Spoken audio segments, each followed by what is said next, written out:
For centuries, the old kingdom of Ceylon, or the island of Tapropan, as the ancient Greeks called it, was an important port and trading post. Today, Sri Lanka is known principally for the beauty and great diversity of its landscapes.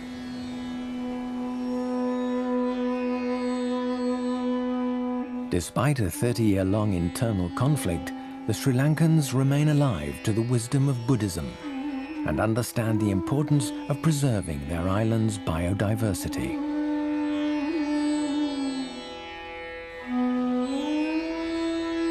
Off the tourists' beaten track lies Sri Lanka's Central Highlands, an increasingly popular destination for foreign travelers. Many eco-lodges have been built to meet this growing demand.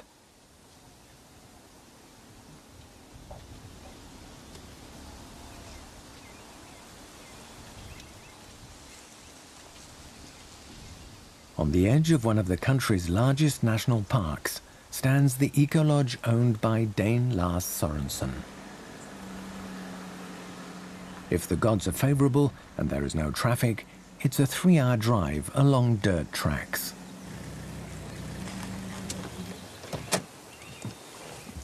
Hello. Hello, Mr. Vimal. Yes, you are Mr. Lars. Yes. Glad to meet you. Yes, nice to see you here in the jungle. Yes, that's welcome. okay.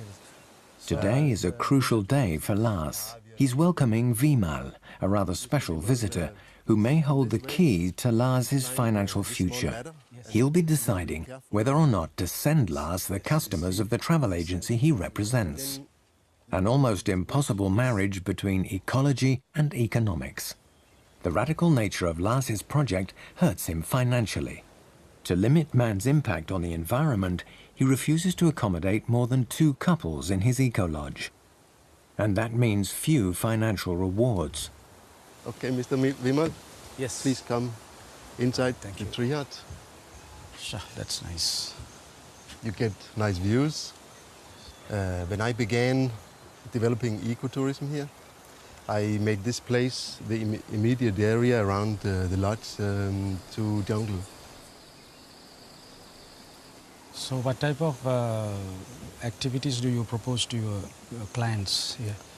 The main thing, if we think about the experience here, living as close as possible to nature, living with the birds, with the wild animals, living with natural materials, that is the vision, if we think in terms of experience.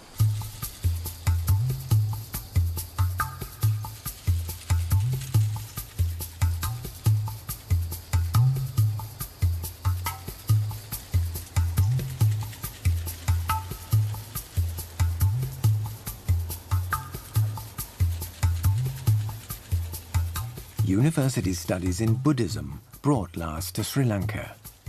That was in 1999, in Kandy to be precise. Buddhism and ecology.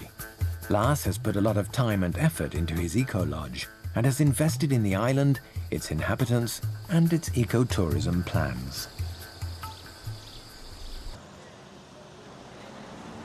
Sri Lanka's geographic centre may lie in its mountains and tea plantations, but this is also its spiritual and historic heart. It was in Kandy, a holy city and the former capital, that the independent kings resisted the British. However, Ceylon's former capital became a colony of the British Crown in the early 19th century. Kandy, or the big city as the Sri Lankans call it, is the country's second largest city after Colombo, the financial capital. Kandy, a spiritual stage for Lars. Every day, a small train leaves Kandy, winding its way through the hills and tea plantations to Nuwara, the capital of the Highlands. Traveling in its compartments are tea plantation workers and tourists from all over the world. We decided to go by train, as it's the best way to see the scenery and meet the local people. It's also extremely cheap. The travelling conditions are far better than we had expected. And from our seats, we can see this panorama.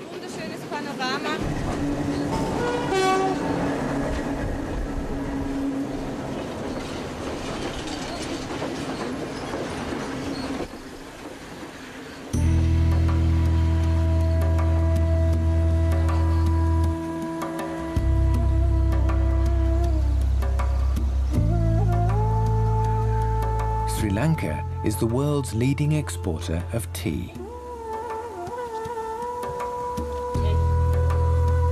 The tea industry employs some 700,000 people. Half of these are tea pickers, a job reserved exclusively for Tamil women. As for the environmental impact of this industry, it's a picture of contrasts. For although tea growing hardly requires any fertilizer, it has led to the destruction of 250,000 hectares of forest. The women toil at high altitude, often in the cold and the wet, and always on steep slopes. They work in small groups, and in this season, swarms of starving leeches cling to the tea bush's leaves. These bushes would grow up to 20 meters tall if they weren't disturbed by the tea pickers.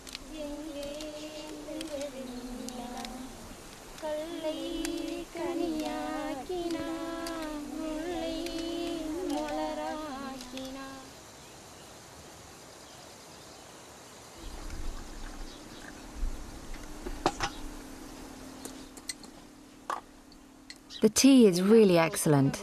It's fragrant. Here in Sri Lanka, everyone drinks tea. The tea I'm drinking, we find it very pleasant. We drink several cups a day. We tea pickers, our hands are to thank for this tea. I know that somewhere in the world, people are drinking tea. I have picked the tea I drink.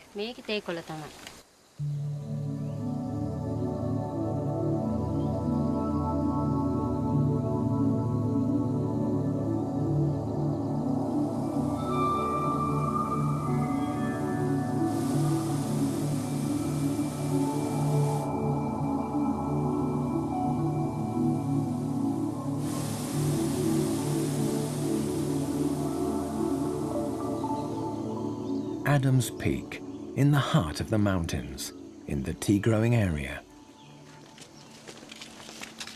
Thousands of visitors, pilgrims or hikers come here to get closer to heaven and the gods. For over 1,000 years, Adam's Peak has been a sacred mountain for followers of 3 of the world's major religions.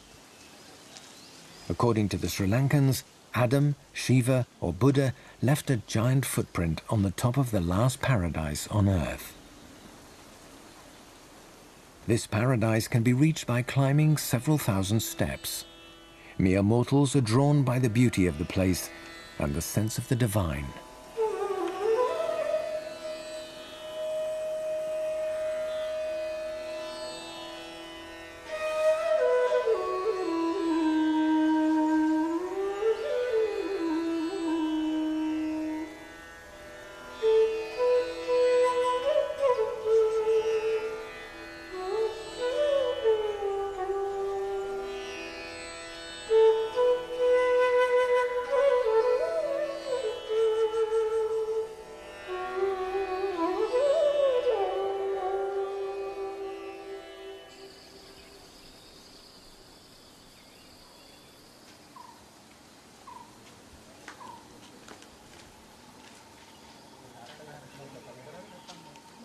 At last Sorensen's eco-lodge, Vimal continues his tour. After the premises, a walk in the forest.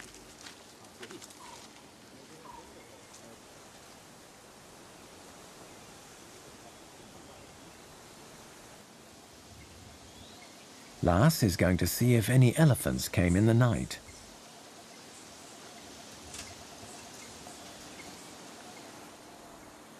The human-elephant conflict. Every year in Sri Lanka, 100 people are trampled to death and crops are destroyed. To protect themselves, the remote villages post lookouts in the trees. How are you, Lars? Fine, thanks. Did the elephants come? Nope, I didn't see any. The night wasn't too long. this area, people are watching their fields. You get the human-elephant conflict here. Life is very difficult. In Sri Lanka, totally, there are about 2,500 elephants.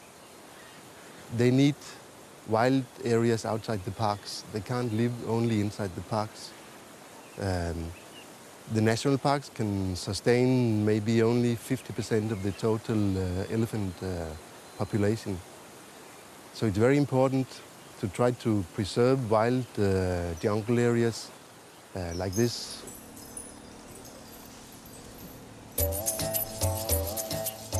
A sacred animal and the national symbol of Sri Lanka, the elephant has always lived alongside farmers.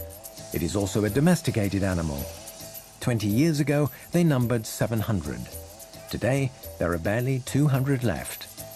And an expensive animal, costing almost as much as a truck and taking several years to train.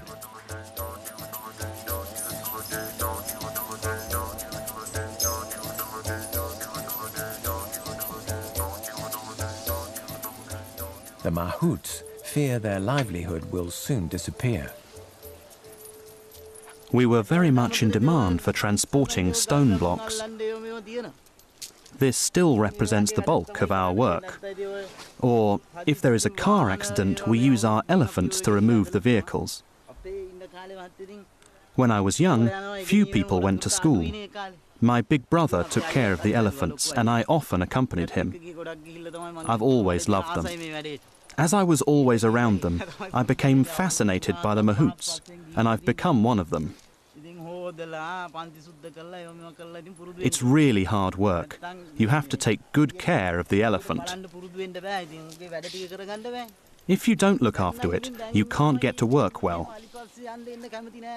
Young people are not interested in working with elephants, and it is almost impossible to find an apprentice these days.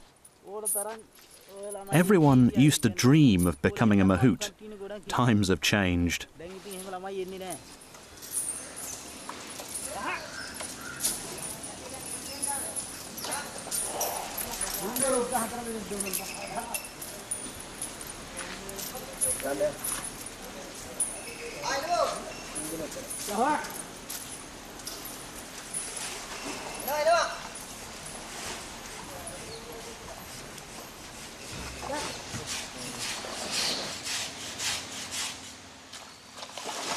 There are fewer and fewer elephants.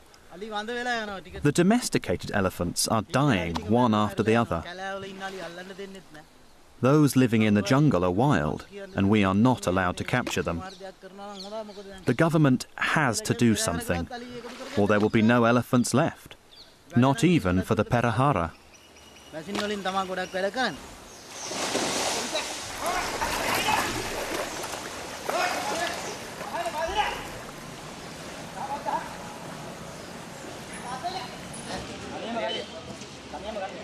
The 30-year civil war between the government and the Tamil Tiger rebels has claimed thousands of lives and left many animals maimed. This female was hit by an anti-personnel bomb. She was taken in a few days ago by the Pinnawala Elephant Orphanage near Kandy. This orphanage was set up by the state in the 1970s to take care of injured or orphaned elephants. At present, almost 100 are being cared for.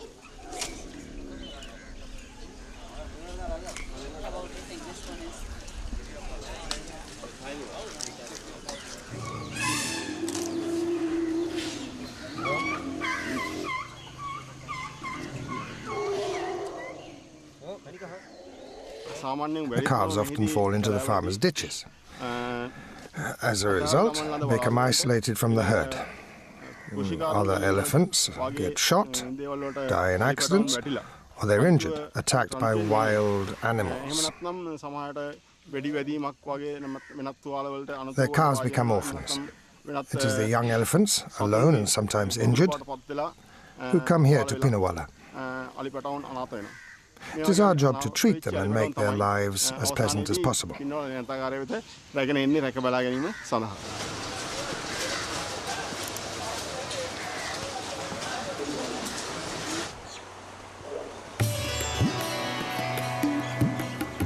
Twice a day, the group goes down to the river for a bath. It's refreshing exercise, but also anti-stress therapy.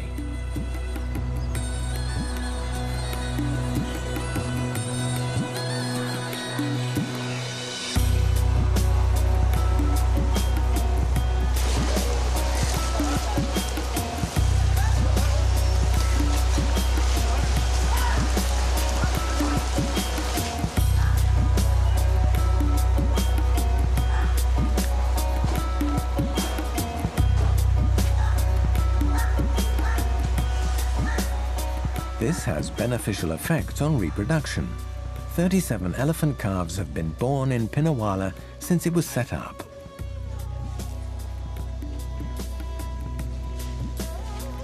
The Pinnawala Elephant Orphanage is financed by fee-paying visitors, donors, and its elephant fostering scheme.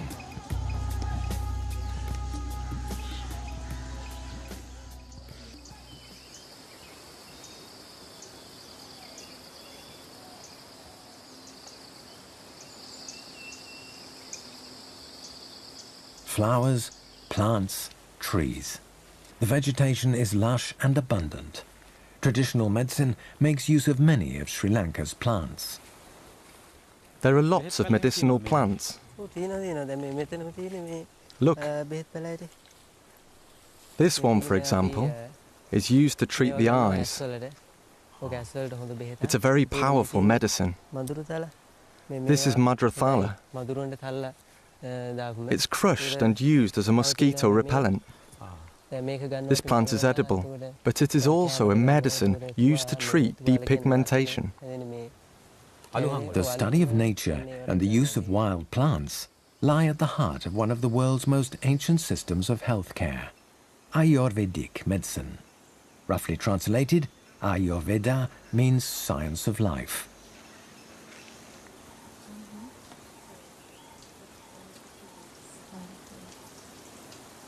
In Sri Lanka, there are over 6,000 practitioners of Ayurveda. Their diagnosis is based on 3 criteria, somewhat strange to the Western mind: the patient's internal balance, dietary habits, and astrological chart.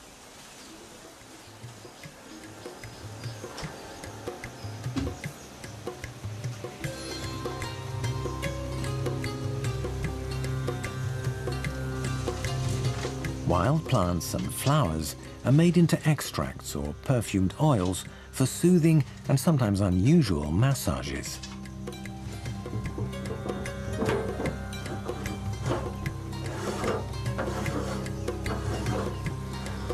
One unusual massage involves the gentle pouring of warm oil over the forehead. Known as Shirodhara, this treatment is said to relieve migraines and stress.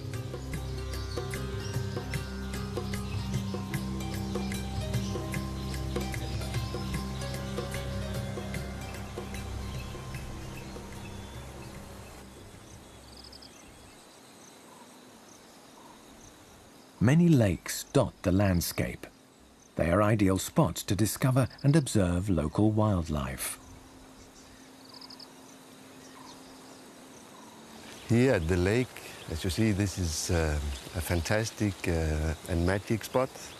We see wildlife here in the dry season mainly. Right now you can see birds, you can see Brahmina kite, pelicans, white-bellied seagull. It's a very good bird place.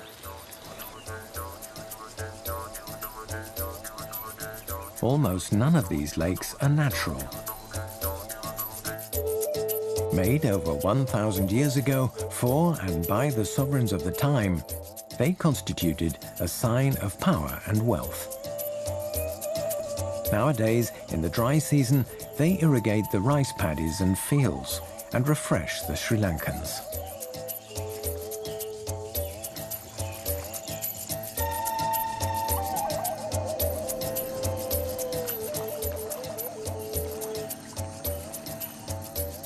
As he himself says, Jayasana is the boatman of the sunken forest. Aged 51, this fisherman knows the secrets of Kandalama Lake. The tips of these submerged trees are a reminder that this area was once forest land.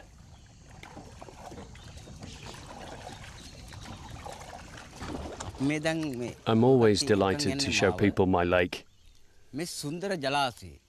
Our ancestors built it with their bare hands till they had blisters on their fingers. Since then, thousands of farmers have enjoyed its benefits, to irrigate their rice paddies and to feed themselves. Wild animals also enjoy its benefits. Birds, cattle. I also live thanks to this lake. I can work as a fisherman and feed my children. Many families in my village exploit the lake's resources. Very occasionally, we get travellers, tourists. They love discovering this spot. They come to see the beautiful scenery and to admire the wildlife. It makes them happy. I show them my environment. It means I can supplement my income and improve my life. Let me take you to a special place, a secret place few people know. It's a wonderful, magical spot.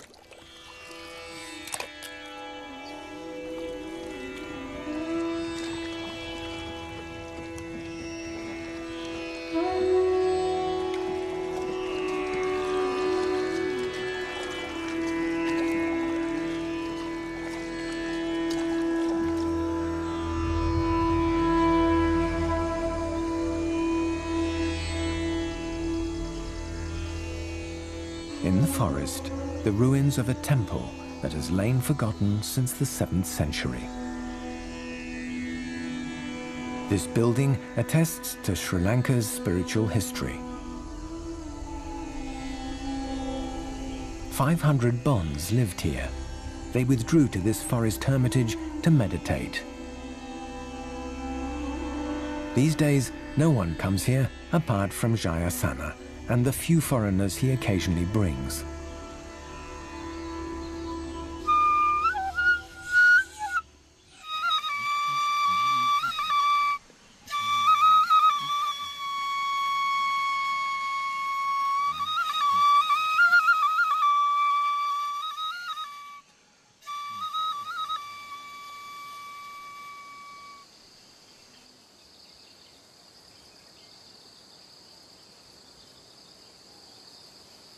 Lars Sorensen's ecological approach and Vimal's own experience at the lodge have convinced him.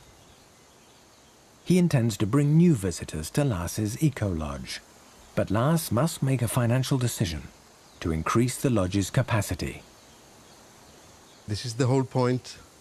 We don't want to become a mainstream conventional hotel here. I want to develop this place, make a few more accommodation units, but it has to be kept with the original atmosphere, keep the same feeling I had when I came here the first day. So it has to be a very discreet and natural setup here. Otherwise we cannot coexist with the wildlife. Probably there is no other way to conserve the last wilderness areas of Sri Lanka. Sri Lanka is a nature tourism paradise.